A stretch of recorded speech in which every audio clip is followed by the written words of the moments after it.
आप सभी का आपके अपने यूट्यूब चैनल पे स्वागत है। आज के इस वीडियो में हम टाइम, डिस्टेंस और स्पीड के पार्ट 3 में पढ़ेंगे टाइप सेकंड, जो कि हमारा जब कोई दूरी भिन्न भिन्न चाल से चली जाए, मतलब कोई एक दूरी हो और अलग अलग चाल से अगर वो क्या करते हैं, उस समय कोई वस्तु है गति करती है, तो आपसे पूछ लिया जाए एवरेज स्पीड बताइए, औसत चाल बताइए, कैसे ज्ञात करेंगे, इस पर आज हम चर्चा करेंगे। पिछले वीडियो में हम लोगों ने एकदम से बेसिक से सिंपल क्वेश्चंस पर को अध्ययन किया था, उसको समझा था। आज इस वीडियो में हम लोग समझेंगे कि जब कोई दूरी क्या है भिन्न भिन्न चाल से चली जाए तो फिर उसको कैसे सॉल्व किया जाएगा उस प्रश्न को। जैसा कि क्वेश्चन में आपको दिया गया है, क्वेश्चन नंबर 1, एक विमान 2500 किलोमीटर, एक विमान क्या है 2500 किलोमीटर, 1200 किलोमीटर तथा 500 किलोमीटर, ये अलग अलग आपको 3 दूरियां दी गई हैं। पहला 2500, दूसरा 1200, तीसरा 500 किलोमीटर की यात्रा क्रमशः 500 किलोमीटर, 400 किलोमीटर प्रति घंटा और 250 किलोमीटर प्रति घंटा की गति से करता है। मतलब कोई जहाज है जो 2500 किलोमीटर की यात्रा कितने दिन में कितने समय में करता है, 500 किलोमीटर प्रति घंटा की चाल से करता है। 1200 किलोमीटर की यात्रा 400 किलोमीटर प्रति घंटा की रफ्तार से चलता है और 500 किलोमीटर की यात्रा 250 किलोमीटर प्रति घंटा की रफ्तार से तय करता है, चलता है। तदनुसार उस विमान की औसत गति कितनी होगी। आपको बताना है कि वो जो विमान है अगर उसका एवरेज स्पीड पूछ लिया जाए तो कितनी होगी। कैसे ज्ञात करेंगे, ऑप्शन आपको देखिए इसमें आंसर दिया गया है। ऑप्शन में 420 किलोमीटर प्रति घंटा, 410 किलोमीटर प्रति घंटा, 405 किलोमीटर प्रति घंटा और 575 किलोमीटर प्रति घंटा। ये आपको 4 ऑप्शन दिए गए, आपको सही ऑप्शन पे टिक करना है। देखिए, इसको सॉल्व करने के लिए आपको मालूम होना चाहिए एक बेसिक सा फार्मूला है, औसत चाल। औसत चाल या एवरेज स्पीड इक्वल टू होता है हमारा कुल दूरी बटे कुल समय या whole distance upon whole time. इस फार्मूले का उपयोग करना और सभी ये क्वेश्चन आपका आसानी से सॉल्व हो जाएगा। देखिए कैसे इसको सॉल्व करेंगे। आपको जो विमान है वो पहली यात्रा कितनी किलोमीटर की करता है, 2500 किलोमीटर की करता है। उस समय उसकी चाल कितनी होती है, 500 किलोमीटर प्रति घंटा की चाल। तो यहाँ से अगर आप पहली दूरी देखेंगे D1, तो ये आपको दिया गया है 2500 किलोमीटर, 2500 किलोमीटर, और इस समय स्पीड यानी S1 का मान आपको दिया गया है 500 किलोमीटर प्रति घंटा। तो यहाँ से आप ज्ञात कर सकते हैं T1 का मान। तो T1 इक्वल टू क्या मिल जाएगा, अगर आप फार्मूला पढ़े हो, time equal to distance upon speed, ये फार्मूला मतलब आपने पढ़ा होगा चाल बराबर दूरी बटे समय। टाइम को इधर ले आएंगे तो ये इधर चला जाएगा, इसी फार्मूले से ये फार्मूला भी बन जाएगा। अगर यहाँ से आप इस फार्मूले का उपयोग करेंगे तो यहाँ से आपको मिल जाएगा 2500 बटे 500, 2 5 से 5 यानी आ जाएगा 5, यानी T1 का जो मान आया वो आ गया 5 हावर। यानी आपको मालूम चल गया 2500 किलोमीटर की जब वो यात्रा करता है 500 किलोमीटर प्रति घंटा की रफ्तार से, तब उसको वहाँ तक 2500 किलोमीटर जाने में लगा समय कितना होगा, 5 घंटा लगेगा। अब दूसरा अगर आप देखें तो D2 इक्वल टू दूसरी दूरी कितनी है, 1200 किलोमीटर, चाल कितनी है, चाल आपको दिया गया है 400 किलोमीटर प्रति घंटा, 400 किलोमीटर प्रति घंटा।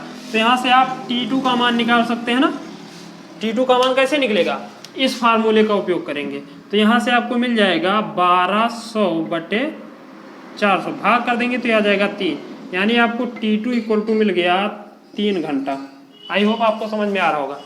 अब देखिए तीसरी गति उसकी कितनी है, तीसरी दूरी वो तय करता है 500 किलोमीटर, तीसरी यात्रा जो है उसकी वो 500 किलोमीटर की है। तो D3 बराबर आपको मिल जाएगा 500 किलोमीटर।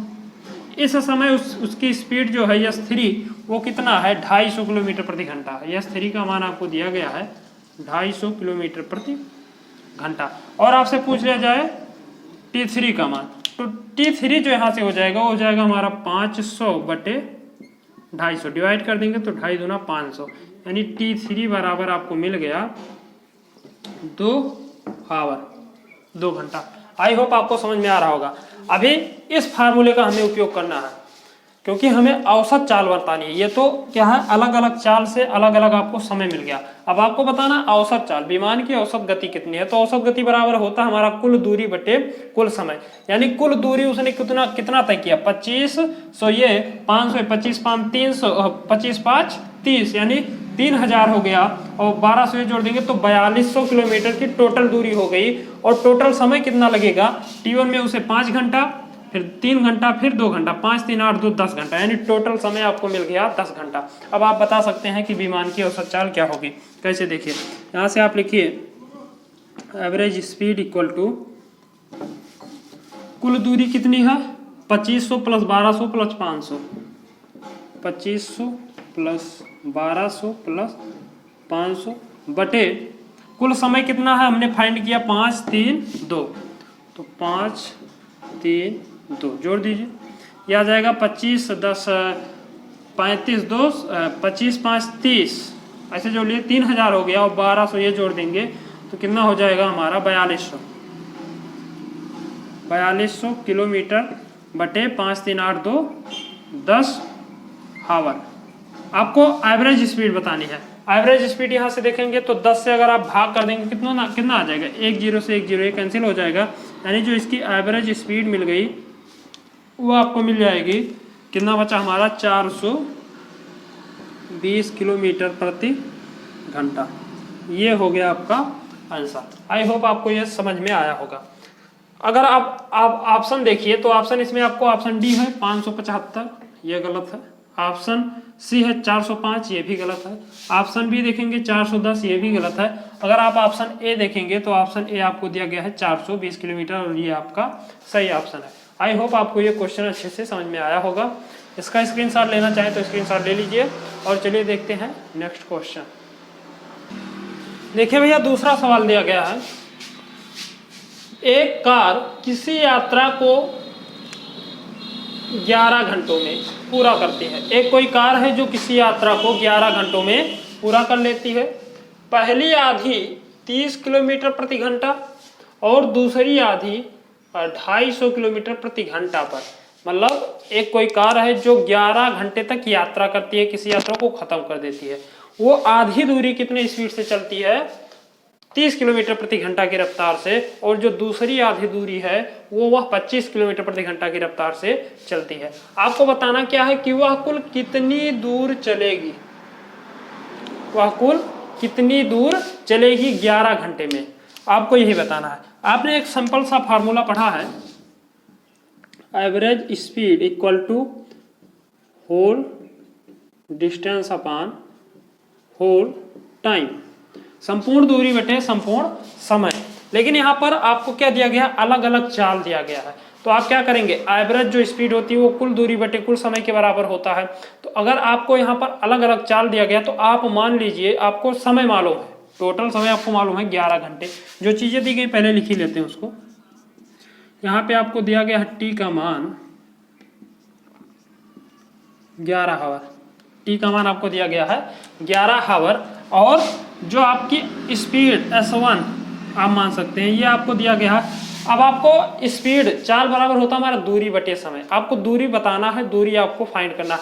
आप मान लीजिए यहाँ पे आप पहले मान लीजिए, माना कुल दूरी बराबर 2x, माना कुल दूरी बराबर 2x। अब ये आप कहेंगे 2x क्यों मान लिए, 2x हम इसलिए मान रहे हैं क्योंकि इसमें कहा है दो दूरियां अलग अलग चाल से तय करती है। पहली आधी दूरी को क्या कहा है, 30 किलोमीटर प्रति घंटा के, यानी कोई पूरी दूरी तो आप मान सकते थे x, लेकिन अगर आप x मान लेंगे तो भी आपको x बटे 2 प्लस x बटे 2, फिर कैलकुलेशन थोड़ा सा क्या होता है, कठिन हो जाता है। इसलिए आप सिंपली मान लीजिए 2x, दूरी सिंपली आप मान लीजिए 2x है। तो 2x यानी पहली आधी दूरी वह x चाल से चलेगी, और दूसरी जो x दूरी वो 30 किलोमीटर प्रति घंटा की चाल से, और दूसरी जो आधी होगी वो 25 किलोमीटर प्रति घंटा की रफ्तार से। तो यहां से आप लिख सकते हैं पहली चाल या पहली S1 बराबर आपको मिल जाएगा x अपान 30, लिख सकते हैं ना। S1 बराबर स्पीड बराबर दूरी बटे समय। पहली आप दूरी मान सकते हैं x है, और उसमें लगा समय कितनी है 30 मिनट, तो x अपान 30 लिख सकते हैं ये। या यहां से आपको T1 का मान क्या करना है, मालूम करना। दूसरा अगर आप देखेंगे दूसरी चाल, तो दूसरी चाल जो कितनी दी गई 25 किलोमीटर प्रति घंटा की रफ्तार से दी गई। टोटल दूरी आपको मालूम है x और चाल आपको दिया गया है कितना 25 किलोमीटर पर, यानी यहां से आप t1 का मान ये है और t2 का मान ये है। अब आप टोटल समय निकालेंगे तो टोटल समय जो हो जाएगा टोटल टाइम, तो दोनों को जोड़ दीजिए x/30 plus x/25 x/30 plus x/25 और टोटल समय जो है वो क्या है 11 घंटे के बराबर है। यह आपको दिया गया। अलग अलग अगर आप देखेंगे अलग अलग दूरी में तो अलग अलग चाल दी गई। x दूरी आधी x दूरी को 30 किलोमीटर प्रति घंटा की चाल से चलता है और दूसरी आधी दूरी को 25 किलोमीटर प्रति घंटा की चाल से चलता है। तो टोटल दूरी अगर पूछ लिया जाए, टोटल दूरी आपको 11 घंटे दिया गया। तो ये t1 है ये t2, दोनों को जोड़ के आप किसके बराबर दिखा देंगे 11 के बराबर दिखा देंगे। इसको अगर आप सॉल्व करेंगे तो यहाँ से आपको मिल जाएगा 30 और 25 का एलसीएम निकाल लीजिए तो ये आएगा 150। वैसे मैं आपको बता दे रहा हूँ 30 और 25 का एलसीएम, तो 5 से करेंगे तो 5 छक्का 30, 5 25, 2 से कहिए 2 तिया 6, 5 आपका नहीं होगा, 5 दूनी 10, 10 तिया 30, 30 पचे 15 नहीं 150 आ गया। अब देखिए 30 से इसमें भाग करेंगे तो आ जाएगा 5x प्लस 25 से इसमें भाग करेंगे तो 6x बराबर आ जाएगा 11। इसको जोड़ दीजिए तो ये हो जाएगा 11, 6 5 11 x बराबर, इसका इधर गुणा हो जाएगा तो 11 गुणे 150, 11 से 11 कैंसिल हो जाएगा, x बराबर आ गया 150 किलोमीटर। आधी दूरी कितनी आ गई 150। अब आपने टोटल दूरी कितनी मानी है 2x, तो 2x में अगर आप मान रख देंगे तो यहाँ से आपको मिल जाएगा टोटल डिस्टेंस इक्वल टू 2 × 150, गुणा कर देंगे तो आ जाएगा आपका 300 किलोमीटर। ये हो जाएगा आपका आंसर। आई होप आपको क्वेश्चन समझ में आ रहा होगा।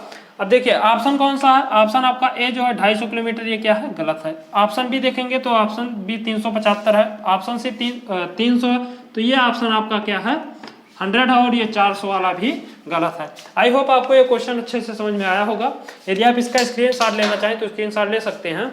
और यदि वीडियो आपको अच्छा लगा हो तो चैनल को सब्सक्राइब कीजिए, वीडियो को लाइक कीजिए और ज़्यादा से ज़्यादा शेयर करने का प्रयास कीजिए। मिलते हैं अगले वीडियो में अगले टाइप के प्रश्नों के साथ, तब तक के लिए जय हिंद।